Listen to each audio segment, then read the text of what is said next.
Nkiru had it all: beauty, intelligence, and a love that promised forever.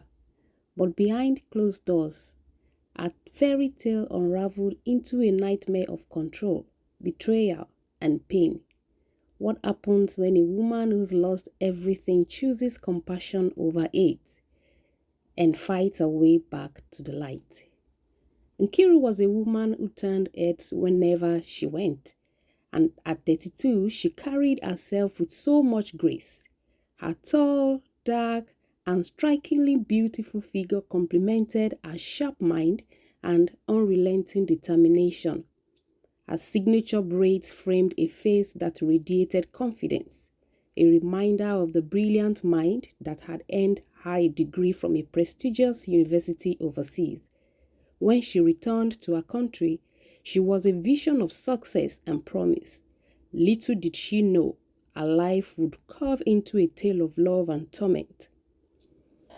Back home, she met Femi, a 37-year-old man who was a picture of charm, tall, dark, and handsome, with a magnetic presence that drew people to him.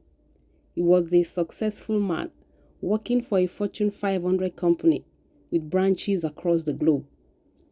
Femi was everything Nkiru thought she wanted in a partner. She fell for him deeply. However, her love for him became the prelude to her misery. Femi's love for Nkiru was intense, but it quickly turned into an obsession. Femi was controlling, jealous, and insecure. He couldn't tolerate the thought of her independence or success. Femi insisted that Nkiru abandoned any ambitions she had of working or running a business. "I'll take care of everything," Femi said. But it was a promise wrapped in chains. Nkiru had no financial independence and was entirely dependent on Femi for even her basic needs. Soon, the emotional control turned physical. Femi's temper was explosive, and he would lash out at the slightest perceived provocation. Nkiru's once bright spirit dimmed under the weight of his abuse. The woman who had once walked into rooms with her head held high now avoided eye contact and rarely ventured out of the house. One fateful evening, after an argument about something as trivial as a misplaced document, Femi's anger boiled over. He struck her repeatedly until she lost consciousness. For a moment, he thought she had died. Panic gripped him, but Nkiru was resuscitated.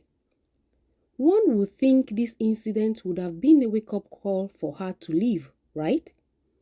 But with no income and two young children depending on her, she felt trapped. Just as Femi's abuse seemed unending, life threw him an unexpected twist. He began experiencing excruciating pain in his bones, which doctors later diagnosed as bone cancer. The illness quickly weakened him, and once dominating man was now frail and dependent. Despite everything he had done to her, Nkiru chose compassion over bitterness.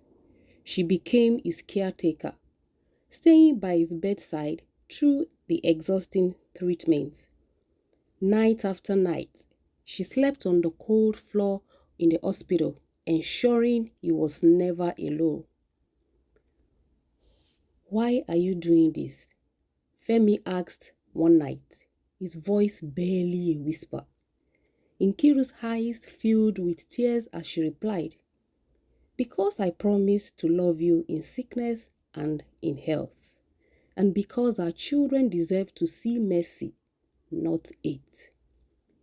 Femi's conditions worsened, and within months, he passed away. His death was both a release and a burden for Nkiru.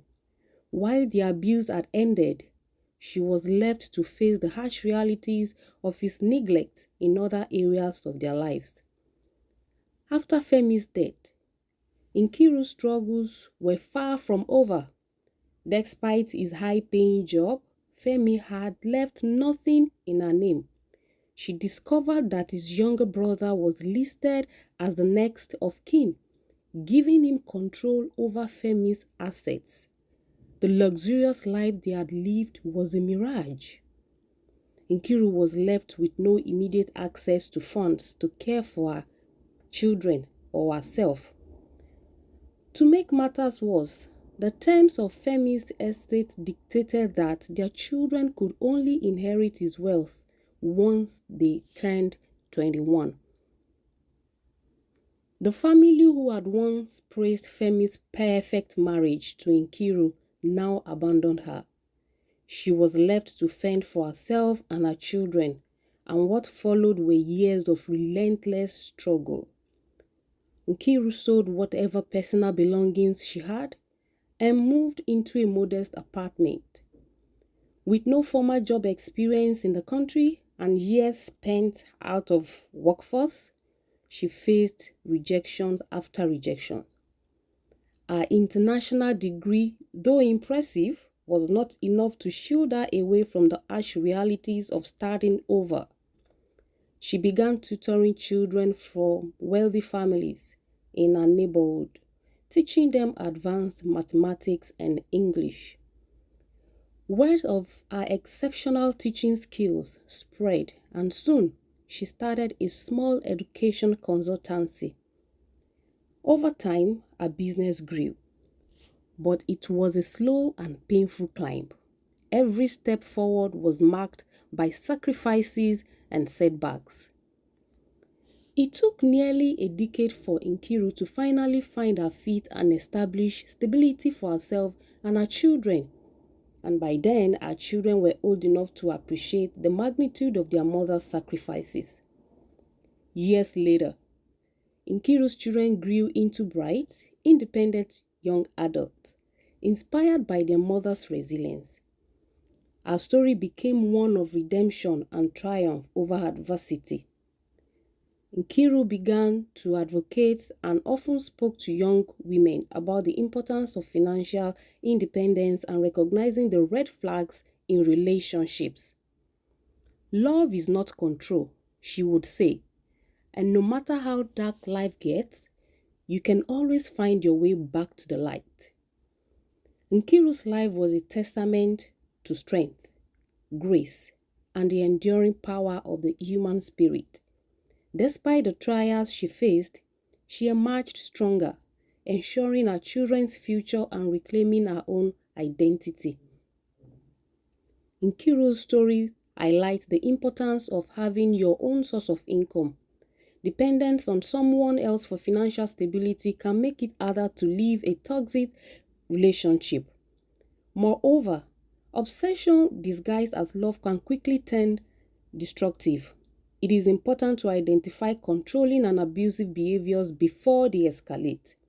Even after years of abuse, Nkiru's choice to care for Femi in his final days showed the power of forgiveness and humanity. Our journey shows that even when life seems impossible, perseverance and determination can lead to eventual redemption.